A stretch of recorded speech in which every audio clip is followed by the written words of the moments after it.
මල්ලි යවපු රොකට් එක. පොඩි ගාණක් නෙමෙයි ඩොලර් මිලියන 320ක්. සුප්‍රීම් සැට් සමාගම ශ්‍රී ලංකා ආයෝජන මණ්ඩලය සමග ගිවිසුම ගත වී තිබෙන්නේ 2012 මැයි මාස 23 වන දින. ඒ 2013-14 කාලය තුල මෙම ආයතනය රුපියල් මිලියන 12 මිලියන 1,04,936ක් මුදලක් sannivedana චන්ද්‍රිකාව සඳහා යොදවලා තියෙනවා. එම ව්‍යාපෘතිය සඳහා ශ්‍රී ලංකා රජය විසින් මුදල් ආයෝජනය කර නොමැත. ආයෝජන මණ්ඩලය සතු වාර්තා අනුව ශ්‍රී ලංකාවට මූල්‍ය ප්‍රතිලාභ ලෙස සුප්‍රීම් සැට් සමාගම විසින් පහත සඳහන් ආදායම් ලබා ඇත. වර්ෂය 2015-2016 ආදායම රුපියල් මිලියන 19,617යි. 2016-2017 ආදායම රුපියල් මිලියන 28,133යි. 2017-2018 29,106යි.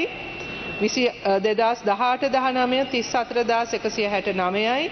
19-20 42,960යි. 20-21 62,545යි. 21-22 87,789යි. 23 පළවෙනි මාස 6 තුල 39,590යි. මේක මම හිතන්නේ ලංකාවේ වැඩියෙන් දන්නේ චිචීගේ රොකට් එක කිව්වා. සුප්‍රීම් සෙට් කිව්වට වැඩිය චිචීගේ රොකට් එක කිව්වොත් තමයි දන්නේ. අග්‍රාමාත්‍යතුමියම කියනවා එහෙම දෙයක් වෙලා නැහැ.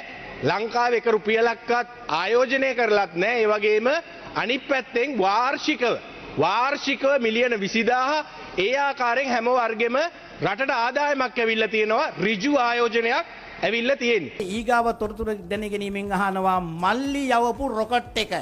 අන්න ඒකටත් උත්තර හදන් ඉන්න. පොඩි ගාණක් නෙමෙයි. පොඩි ගාණක් නෙමෙයි ඩොලර් මිලියන 320ක්. ඩොලර් මිලියන 320ක්.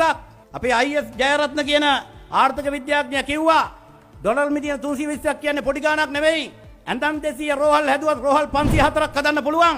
වෛද්‍යවරු හැදුවත් වෛද්‍යවරු 19000ක් හදන්න පුළුවන්. මේ පොඩි ගාණක් නෙමෙයි හොරගම් කරලා තියෙන්නේ. ඩොලර් මිලියන 320ක්. රාජපක්ෂ මහත්තයාගේ බාල පුතා අජටාකාශයට යවුවා, අභ්‍යවකාශයට යවුව ඒ රොකට් එක දැන් හොයනවා. ඒ රොකට් එක යවන්න එදා අපේ රටේ ජාතික ආදායම භාණ්ඩාගාරයෙන් වටිනාකම ඇමරිකානු ඩොලර් මිලියන 320ක් වියදම් කරලා තියෙනවා. අපිට තියෙන ප්‍රශ්නේ ඒක.